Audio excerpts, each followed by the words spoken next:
21 gramos. ¿Cuánto pesan 21 gramos?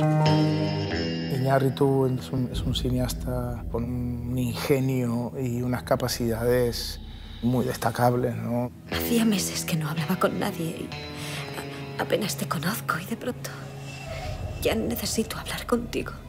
Ha habido muchos puntos de inflexión que han sido, pues, en parte contribuciones de él, ¿no? A lo que hoy o en los años o en la década pasada hemos visto.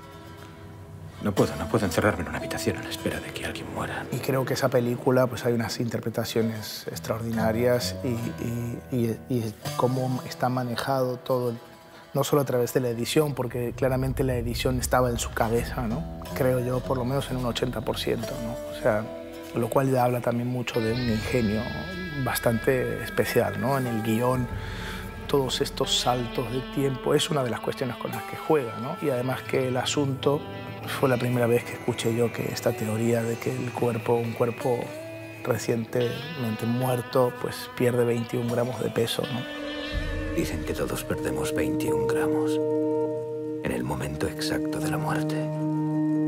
Todos. El peso del alma, supuestamente.